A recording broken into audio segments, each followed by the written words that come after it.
பொறுத்தது போதும் மகனே, பொங்கி ஏழு மனோகரா. மகனே மனோகரா, பொங்கி ஏழு. உன்னை கோட்டைக்குள் நுழைந்து என்ன செய்கிறேன்பா? ஹலோ, வாமா சுந்தரி. நீதான் ரொம்ப பாப்புலர் ஃபிகராமே. அது எப்படி இவ்வளவு ஷார்ட் பீரியட்ல எல்லாரையும் கவர் அப் பண்ணிட்ட? Shanthi garu, every man has got his own weakness. அந்த வீக்னஸ நான் லேசா டச் பண்றேன், அவ்வளவுதான். நான் நினைக்கிறது டன். அல்லே ஒரு சின்ன சந்தேகம். என்ன, முன்ன பின்ன தெரியாதவங்க கிட்ட லிஃப்ட் கேட்டு போறியே, அதுல என்ன தப்பு இருக்கு?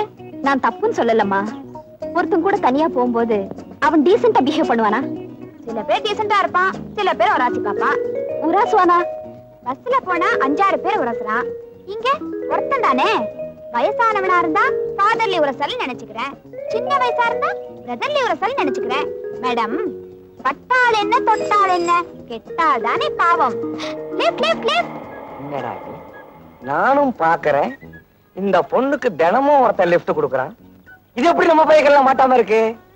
இன்னைக்கு அனௌன்ஸ் பண்ணிட வேண்டியது. அச்சே, நில்லு நில்லு நில்லு. ஏய், உனக்கு ஒரு விஷயம் தெரியுமா? பக்கத்து ஆபீஸ்ல புதுசா ஒரு பொண்ணு வந்திருக்கா, அது பேரு சுந்தரி. ஸ்டெனோ டைபிஸ்ட், நேஷனல் எலக்ட்ரானிக்ஸ்ல ஒர்க் பண்ணுது. 36 24 36. இவ்வளவு பெரிய பயோடேட்டாவே வச்சிருக்க, நீ ஏன் இன்னும் லிஃப்ட் கொடுக்கல? அங்கரா மச்சான், நீ என்ன புரிஞ்சுக்கவே இல்ல. வலிய வரதுங்களை வரவேற்கிறதுல நமக்கு மஜாவே கிடையாது. பழையாத கேசுங்களை வளைச்சு பிடிக்கிறதுல தான் ஒரு கிக்கே இருக்குது. அப்போ உனக்கு கிக்கு அதுல இருக்கு. ஆமா இதை நம்மள விட்டுட. சொல்லியாச்சுல, இனிமே ஒரு பையன் அவகிட்ட நெருங்க முடியாது. பட்டா உனக்கு தான், அடி தூள். பட்டாவே நமக்கு என்னட்டா, பட்டுன்னு புடிச்சிட வேண்டியதா?